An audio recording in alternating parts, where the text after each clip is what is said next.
Hello दोस्तों, कैसे हैं आप सब। स्वागत है आपका अपने YouTube channel Harsha the tutor dude पर।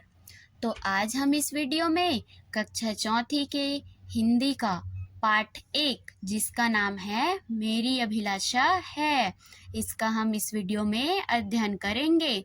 तो आप सभी जल्दी से अपनी कॉपी पुस्तक और पेन निकालिए और मेरे साथ साथ नोट करते चलिए। तो हम पढ़ रहे हैं पाठ 1 जिसका नाम है मेरी अभिलाषा है, जिसके कवि हैं श्री द्वारिका प्रसाद माहेश्वरी जी। तो हम चलते हैं इस पाठ के प्रश्न और अभ्यास की ओर। पहला प्रश्न कहता है, कविता में किनके जैसे चमकने और दमकने की बात कही गई है। इस प्रश्न में पूछता है कि किसके जैसे चमकने और दमकने की बात कही गई है। तो इसका उत्तर आएगा कविता में सूरज व चांद के जैसे चमकने और तारों के जैसे दमकने की बात कही गई है। अब हम चलते हैं प्रश्न 2 की ओर। प्रश्न 2 कहता है, बच्चा नभ, शशि, धरती और पर्वत से क्या क्या लेने की अभिलाषा करता है। तो इसका उत्तर आएगा, बच्चा नभ से निर्मलता, शशि से शीतलता, धरती से सहनशक्ति और पर्वत से दृढ़ता लेने की अभिलाषा करता है। अब हम चलते हैं प्रश्न 3 की ओर। प्रश्न 3 कहता है, बच्चा किसके पद पर फूलों के जैसे बिछने की अभिलाषा करता है। तो इसका उत्तर आएगा, बच्चा सेवा के पद पर फूलों के जैसे बिछने की अभिलाषा करता है। आप इस वीडियो को रोककर इसका स्क्रीनशॉट ले सकते हैं और इसको नोट कर सकते हैं। तो दोस्तों अब हम चलते हैं प्रश्न 4 की ओर। प्रश्न 4 कहता है, बच्चा सूरज और चंदा के समान चमकना क्यों चाहता है।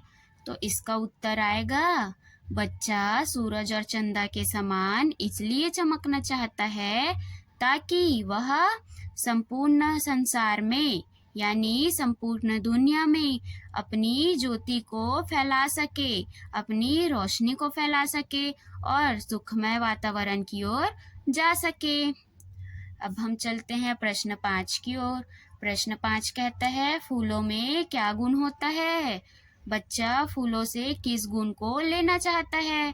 तो इसको तो हम सभी जानते हैं कि फूलों में महकने का गुण होता है और बच्चा फूलों से महकने का गुण को लेना चाहता है। अब हम चलते हैं प्रश्न 6 की ओर। प्रश्न 6 कहता है, किस पक्षी का कौन सा गुण बच्चा अपनाना चाहता है। तो इसका उत्तर आएगा, कोयल पक्षी की मीठी वाणी बोलने का गुण। कोयल पक्षी मीठी वाणी बोलता है ना, तो ये बोलता है कि कोयल पक्षी की मीठी वाणी बोलने का गुण बच्चा अपनाना चाहता है। अब अगला प्रश्न आएगा, कविता में तुम्हें कौन सी पंक्तियाँ अच्छी लगी। कारण बताते हुए उत्तर लिखो। तो इस कविता में आपको जो भी पंक्ति अच्छी लगी है उसको लिखना है और कारण भी बताना है कि वो पंक्ति आपको क्यों अच्छी लगी। तो प्रश्न 7 का उत्तर बच्चे स्वयं लिखेंगे। अब हम चलते हैं प्रश्न 8 की ओर। प्रश्न 8 कहता है, ऐसे 2 फूलों के नाम लिखो जिन्हें तुम जानते हो। तो हम तो बहुत सारे फूलों के नाम जानते हैं, उनमें से किसी भी 2 फूलों के नाम लिख देना है, जैसे गुलाब, कमल, मोंगरा, सूरजमुखी, चंपा आदि। तो इसमें किसी भी 2 फूलों का नाम आप लिख सकते हैं। अब हम चलते हैं प्रश्न 9 की ओर। प्रश्न 9 कहता है, तुम दूसरों की भलाई के लिए कौन कौन से कार्य करना पसंद करोगे। तो हम दूसरों की भलाई के लिए कौन कौन से कार्य पसंद करेंगे उसको हम इसमें लिखेंगे। तो उत्तर आएगा, हम दूसरों की भलाई के लिए निम्न कार्य करना पसंद करेंगे, जैसे किसी अंधे व्यक्ति को राह दिखा सकते हैं, है ना। यदि कोई अंधा व्यक्ति है, रास्ते में सड़क पार कर रहा है, तो हम राह दिखा सकते हैं, हमको रास्ता पार करवा सकते हैं। और बोलता है, भूखे व गरीब को भोजन दे सकते हैं। किसी जरूरतमंद मरीज को रक्तदान कर सकते हैं।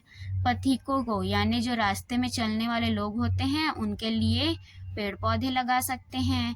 गरीब व जरूरतमंदों को दान कर सकते हैं, है ना। इसके अलावा यदि आप और कुछ कर सकते हैं जिससे लोगों की भलाई हो तो उसको भी आप यहाँ लिख सकते हैं। आप वीडियो को रोककर इसका स्क्रीनशॉट लेके नोट्स लिख सकते हैं। अब हम आगे चलते हैं प्रश्न 10 की ओर। तो प्रश्न 10 कहता है, तुम्हारी क्या बनने की अभिलाषा है? तुम्हारी क्या बनने की इच्छा है?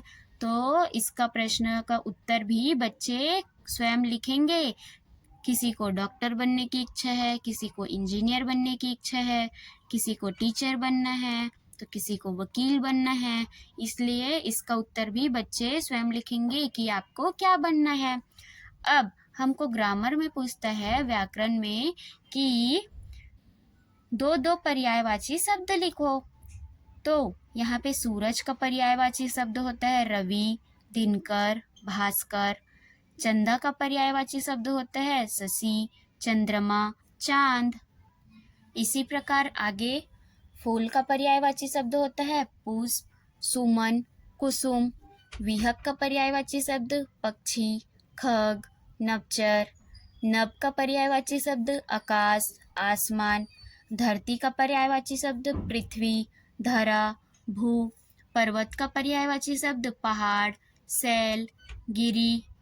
मेघ का पर्यायवाची शब्द बादल, जलद, अम्बुद, नीरद आदि। इसके अलावा यदि आपको और भी पर्यायवाची शब्द पता हो तो वो भी आप इसमें लिख सकते हैं। अब हम चलते हैं प्रश्न 2 की ओर। प्रश्न 2 में हमको शब्द दिए गए हैं, उनके विलोम शब्द लिखने हैं। विलोम शब्द यानी उल्टा अर्थ वाले शब्द। तो धरती का विलोम शब्द होगा आकाश। शीतल, शीतल यानी ठंडा होता है, तो शीतल का विलोम शब्द होगा उष्ण, उष्ण यानी गर्म। स्थिर का विलोम शब्द होगा अस्थिर, और सहनशील का विलोम शब्द होगा असहनशील। हमें गतिविधि वाले प्रश्न में दिया गया है कुछ प्रश्न जिन्हें बच्चे स्वयं करेंगे। इसमें दिया गया है कि वृक्षों से हमें क्या लाभ होता है ना। तो वृक्षों से तो हमें बहुत लाभ होता है, जैसे वृक्षों से हमें फल मिलता है, फूल मिलता है, लकड़ी मिलती है, छाया मिलती है आदि। और भी बहुत सारे लाभ है जिन्हें आप लिख सकते हैं। दूसरा बोलता है कि पशु हमारे लिए कितने उपयोगी है। तो पशु हमारे लिए बहुत उपयोगी है। पशुओं से हमें गोबर मिलता है, गोबर से हम खाद बनाते हैं। पशुओं से हमें दूध प्राप्त होता है, पशुओं से हमें ऊन प्राप्त होता है, और पशुओं की हड्डियों से बटन बनाए जाते हैं। इस प्रकार से हमें पशुओं से लाभ होता है, पशु हमारे लिए उपयोगी हैं। प्रश्न 3 कहता है, किताबों का हमारे लिए क्या उपयोग है? तो किताबों का हमारे लिए बहुत सारे उपयोग है।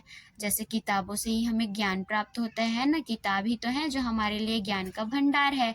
इस प्रकार हमारा ये पाठ कंप्लीट हुआ।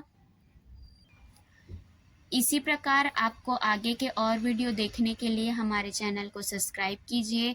आपको इस चैनल में सभी विषयों के संपूर्ण प्रश्न और उत्तर के साथ नोट्स मिल जाएंगे। Thank you.